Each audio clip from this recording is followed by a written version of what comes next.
स्वागत है आप लोगों का आज के इस नए सेशन में। राज्य योजना बोर्ड के अध्यक्ष कौन होता है? तो राज्य जो योजना बोर्ड के अध्यक्ष जो होता है वे कौन होते हैं? मुख्यमंत्री। ठीक है, तो इससे संबंधित जो है सवाल जो है बहुत ज़्यादा पूछे जाते हैं, जैसे अध्यक्ष, लोकसभा के अध्यक्ष, राज्य योजना बोर्ड के अध्यक्ष, नीति आयोग के अध्यक्ष। तो इस तरह के बहुत सारे क्वेश्चन बन सकते हैं इससे। तो राज्य योजना बोर्ड के अध्यक्ष कौन है? मुख्यमंत्री। और मुख्यमंत्री जो है अंतर्राज्यीय परिषद और योजना आयोग के क्या होते हैं? सदस्य होता है, ओनली जो है मेंबर होते हैं, इसका अध्यक्ष नहीं होता। ठीक है, तो अंतर्राज्यीय परिषद और योजना आयोग के अध्यक्ष कौन होते हैं ये भी हम लोग जानेंगे, इसको अगला स्लाइड में जानेंगे। देखिए, प्रधानमंत्री जो है कौन कौन से बोर्ड के अध्यक्ष होते हैं? पहला जो है आपका नीति आयोग के, दूसरा राष्ट्रीय एकता परिषद के, तीसरा जो अंतर्राज्यीय परिषद के, और चौथा जो राष्ट्रीय जल संसाधन परिषद के अध्यक्ष होते हैं प्रधानमंत्री। तो इससे संबंधित जो है क्वेश्चन भी बन सकते हैं, जैसे नीति आयोग के अध्यक्ष कौन है, ये तो बहुत बार बार पूछे जाते हैं। और नीति आयोग के अध्यक्ष जो है प्रधानमंत्री होते हैं। ठीक है, वो तो उस समय जो भी प्रधानमंत्री होंगे वो नीति आयोग के अध्यक्ष होंगे। ठीक है, आई थिंक इसको भी आप लोग समझ गए। बढ़ते हैं अगला स्लाइड की ओर। तो पीली क्रांति किससे संबंधित है? पीली क्रांति जो है तिलहन के उत्पादन से संबंधित है। तिलहन और क्रांति से संबंधित जो है बहुत सारे जो है क्वेश्चन बन सकते हैं। तो आप लोग जो है क्रांति से संबंधित जो है जितना भी टॉपिक है उसको अच्छा से देखिएगा। ठीक है, जैसे उर्वरक का उत्पादन भूरी क्रांति से संबंधित है, दूध उत्पादन जो है श्वेत क्रांति से, नीली क्रांति आपका जो है मत्स्य उत्पादन से, आलू उत्पादन जो है गोल क्रांति से। ठीक है, तो इस टाइप के जो है क्वेश्चन भी बन सकते हैं। तो आप लोग जो है इसके साथ साथ जो है उस टॉपिक को भी कवर कर लीजिएगा। चलिए बढ़ते हैं अगला स्लाइड की ओर। तो प्रधानमंत्री इनमें से कौन सा बोर्ड का अध्यक्ष होता है? थोड़ा देर पहले आप लोग को बता दिए हैं। तो अगर आप लोग को आंसर आता है तो वीडियो को पॉज करके जो है आप उसका उत्तर दे सकते हैं। उसके बाद जो है आप उत्तर के साथ जो है अपना उत्तर को वेरीफाई कर सकते हैं। तो इसका आंसर क्या होगा दोस्तों?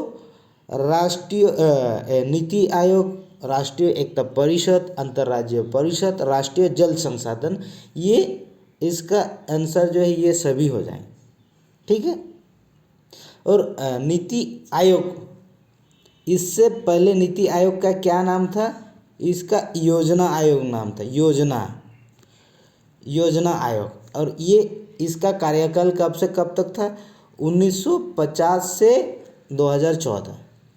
ठीक है, और 2015 में इसका नाम चेंज हुआ और अभी उसका नाम जो है नीति आयोग पड़ा। यानी कि योजना आयोग और नीति आयोग एक ही है, बट योजना आयोग जो है नीति आयोग का पुराना नाम।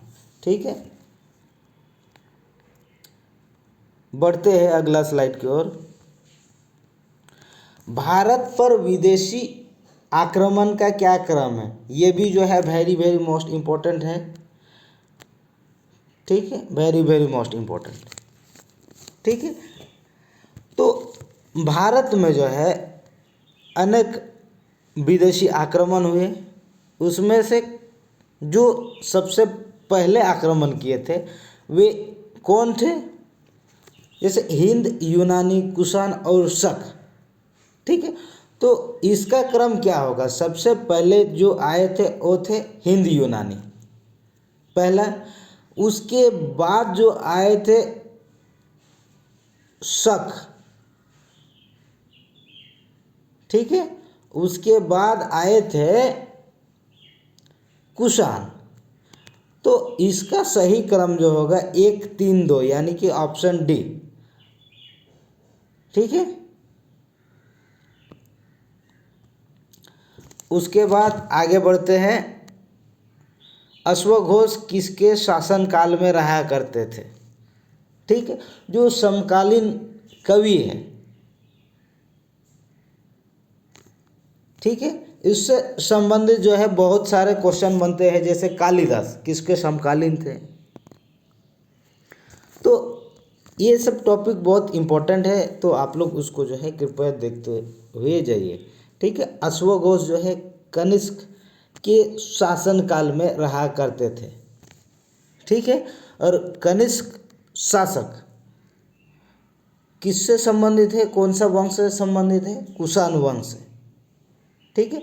और कुषाण वंश के सबसे प्रसिद्ध और प्रतापी राजा हुआ करते थे। ठीक। जो हम आपको जो है कुछ कुछ इम्पोर्टेंट पॉइंट बता रहे हैं, उसको आप लोग नोट करते जाइए, क्योंकि ये जो है एग्ज़ाम का पॉइंट ऑफ व्यू से भी बहुत ज़्यादा इम्पोर्टेंट है। उसके बाद मिर्मिकोलॉजी में किसका अध्ययन किया जाता है? तो दोस्तों इसका आंसर क्या होगा? चींटियों का। चींटियों का अध्ययन हम लोग किस में करते हैं? मिर्मिकोलॉजी में। ठीक है। आगे बढ़ते हैं। वायुमंडल गर्म तथा ठंडा निम्न में से किस विधियों से नहीं होता है? क्वेश्चन क्या है दोस्तों कि वायुमंडल गर्म तथा ठंडा जो होता है, इसमें कौन सा प्रोसेस से नहीं होता? यहाँ ध्यान देने का बात है, नहीं लिखा। तो इसमें कौन सा ऑप्शन होगा? ऑप्शन 2 इसका आंसर होगा, क्योंकि चालन जो विधि है इससे भी ठंडा होती है। चालन विधि से ठंडा होती है। उसके बाद संवहन से, विकिरण से, ये जो है, ये जो विधि है, इससे जो वायुमंडल गर्म और ठंडा होती है, जिससे हीट जो है ट्रांसफर होती है। ठीक है। तो बचा कौन सा? 2 नंबर। तो सही आंसर 2 नंबर होगा। ठीक है। बढ़ते हैं अगला स्लाइड की ओर। उसके बाद कर्माडेक गर्त कौन सा सागर में अवस्थित है? ठीक है। जो कर्माडेक जो गर्त है, ये कौन सा सागर में अवस्थित है? प्रशांत महासागर में। प्रशांत महासागर में कर्माडेक गर्त अवस्थित है। तो इसको आप लोग याद कीजिए। ये गर्त से संबंधित जो टॉपिक है, मैं आप लोग को करा चुका हूँ, आप लोग वहाँ से जाके देख सकते हैं। प्रधानमंत्री की नियुक्ति कौन करता है? ठीक है। तो प्रधानमंत्री की नियुक्ति कौन करता है दोस्तों? राष्ट्रपति।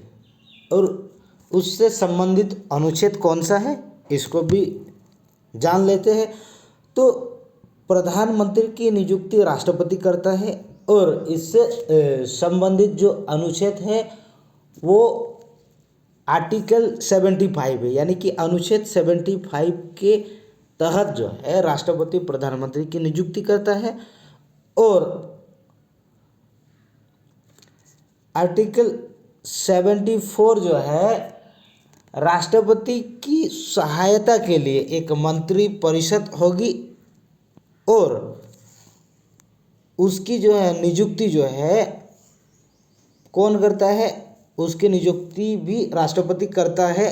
और नियुक्ति से पहले जो है प्रधानमंत्री से सलाह लेता है एवं बाकी मंत्रियों की नियुक्ति करती है कौन? राष्ट्रपति। ठीक है। और ये आर्टिकल 74 में है, और ये मंत्रिमंडल की जो संरचना है वो आर्टिकल 74 में है। और उसका मोटिव क्या है? उसका मोटिव है कि वो जो है राष्ट्रपति को सहायता करने के लिए बनाया जाता है। ठीक है। इनमें से कौन सा एक संवैधानिक निकाय है? संवैधानिक निकाय कौन सा है दोस्तों? इसमें देखिए नीति आयोग जो है आपका क्या है? नीति आयोग, राष्ट्रीय मानवाधिकार आयोग, केंद्रीय सतर्कता आयोग, ये सब क्या है दोस्तों? ये गैर संवैधानिक निकाय है। और 4 नंबर ऑप्शन जो है राष्ट्रीय पिछड़ा वर्ग आयोग एक क्या है, संवैधानिक निकाय है, वित्त आयोग संवैधानिक निकाय है। उसके बाद आती है आपका जो जेपीएससी यूपीएससी का जो आयोग है, यानी कि यूनियन पब्लिक सर्विस कमीशन, आपका जो है स्टेट पब्लिक सर्विस कमीशन, ये सब जो आपका संवैधानिक निकाय है। ठीक है, आई होप इसको आप लोग समझ गए होंगे। बढ़ते हैं अगला स्लाइड की ओर। तो प्रवाल भित्ति, भारत की प्रवाल भित्ति क्षेत्र कौन कौन सी है दोस्तों? मन्नार की खाड़ी, कच्छ की खाड़ी, अंडमान एवं निकोबार द्वीप समूह, लक्षद्वीप, ये सभी जो है भारत की प्रवाल भित्तियाँ हैं। और प्रवाल भित्ति होती क्या है, इसको भी जानने का जरूरत है। तो जीवित प्रवाल भित्ति ऐसी जगह में पाई जाती है जिसका तापमान जो है 25 डिग्री होगी। ठीक है, तो तापमान क्या होगी, 25 डिग्री होगी, और जो लवणता जो होगी वो 35 डिग्री होगी। यानी कि लवणता यानी कि खारापन, समुद्र में जहाँ पे 35 डिग्री लवणता होगी और साथ में वहाँ का टेम्परेचर तापमान जो है 25 डिग्री होगी, तब उस क्षेत्र में जो है प्रवाल भित्ति पाए जाने की संभावना है। वहाँ प्रवाल भित्ति जो है पनप सकती है। ठीक है। तो भारत में अंडमान एवं निकोबार द्वीप समूह व मन्नार की खाड़ी में जीवित प्रवाल भित्तियाँ पाई जाती। ठीक है, तो प्रवाल भित्ति क्या होती है कि ये जो है समुद्र के भीतर स्थित क्या है, एक चट्टान है जो प्रवाल द्वारा छोड़े गए कैल्शियम कार्बोनेट से निर्मित होता है। प्रवाल क्या है, मूंगा जो एक जीव है और उसके द्वारा छोड़े गए अवशेष जो है चट्टान बन जाते हैं, और उसी चट्टान को हम लोग क्या कहते हैं, प्रवाल भित्तियाँ कहते हैं। ठीक है, तो ये जो है उनकी क्या है, आप एक बस्ती भी मान सकते हैं। ठीक है, तो प्रवाल की एक बस्ती भी मान सकते हैं जिसको हम लोग जो है प्रवाल भित्ति कहते हैं। और दुनिया का सबसे बड़ा प्रवाल भित्ति कौन सी है, जो ग्रेट बैरियर रीफ, जो ऑस्ट्रेलिया महाद्वीप के पूर्वी छोर पर पाई जाती है। आई होप आप लोग इसको समझ गए। बढ़ते हैं अगला स्लाइड की ओर। तो मौलिक कर्तव्यों की संख्या कितनी है? वर्तमान में मौलिक कर्तव्यों की संख्या कितनी है? 11 है। ठीक है, मौलिक कर्तव्यों और मौलिक अधिकार दोनों अलग अलग है। जैसे मौलिक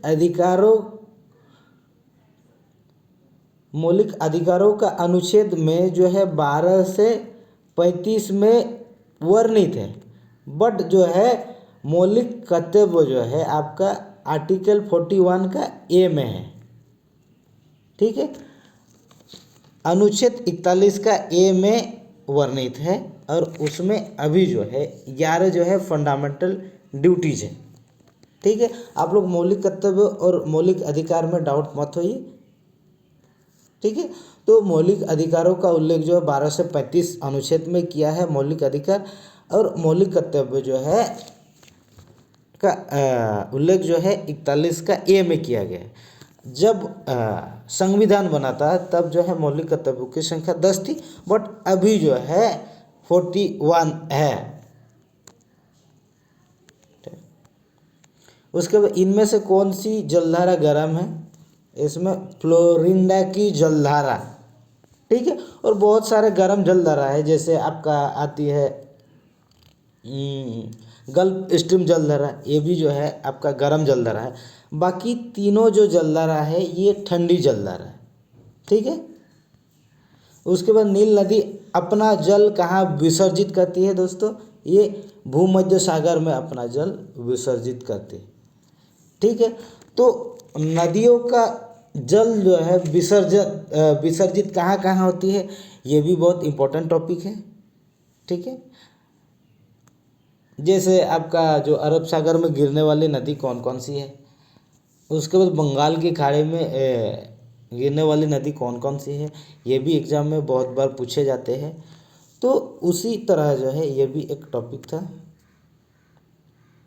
उसके बाद धूप के चश्मों के लिए कौन सा कांच का प्रयोग किया जाता है, इसमें फ्लिंट कांच का प्रयोग किया जाता है, फ्रीलैंड कांच, ठीक है, धूप चश्मा के लिए। और क्रूक्स कांच से क्या होता है दोस्तों, इससे जो है पराबैंगनी किरणों का विच्छेदन के लिए क्रूक्स कांच का प्रयोग किया जाता है, ठीक है। उसका सबसे कम घनत्व वाला ग्रह कौन सा है, सबसे कम जो पानी में भी तैर सकता है वो कौन सा है दोस्तों, शनि ग्रह, ठीक है। तो इससे संबंधित और कुछ तथ्य जो है आपके सामने प्रस्तुत करेंगे।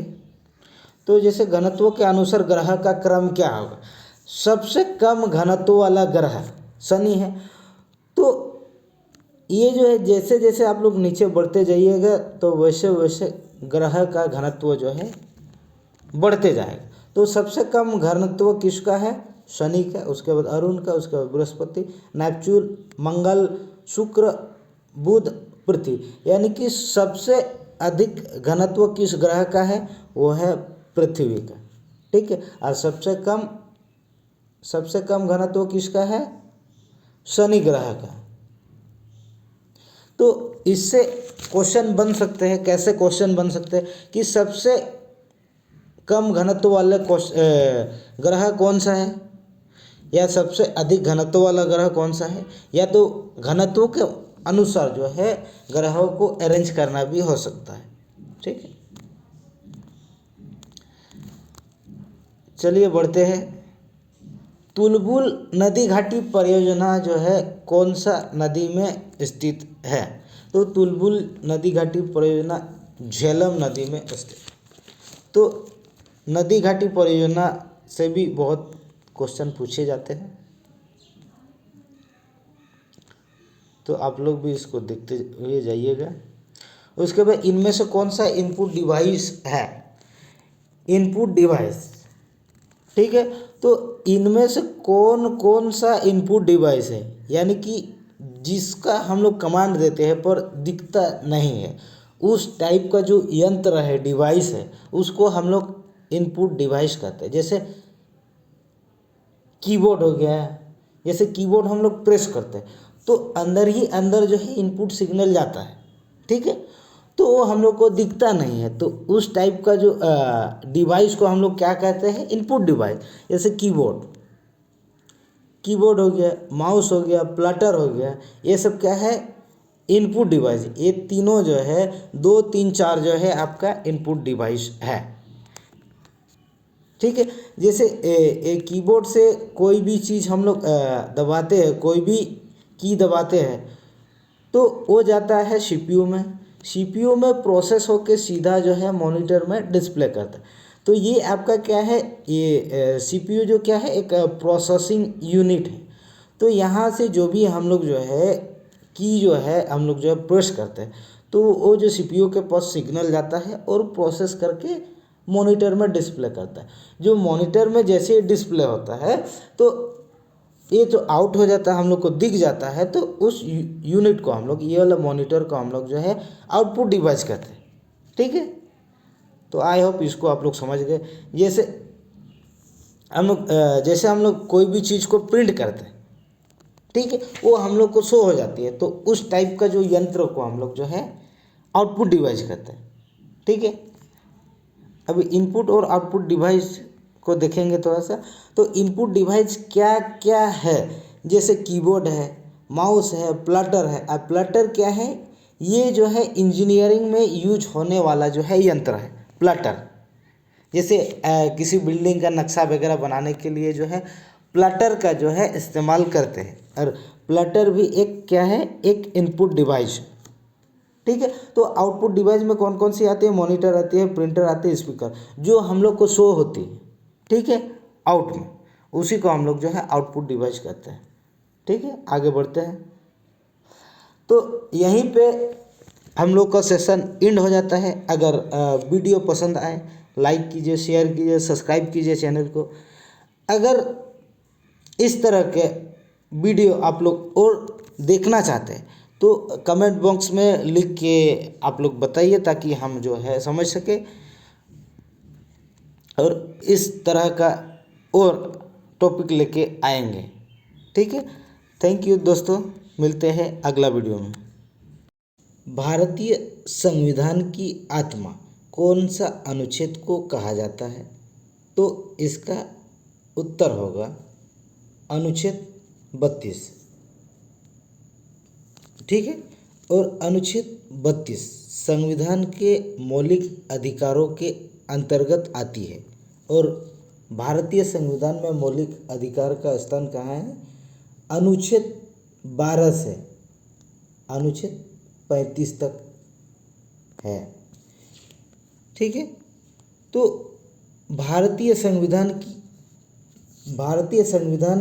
की आत्मा हम लोग आर्टिकल 32 को कहते हैं। और भारतीय संविधान की आत्मा और हृदय किसने कहा है?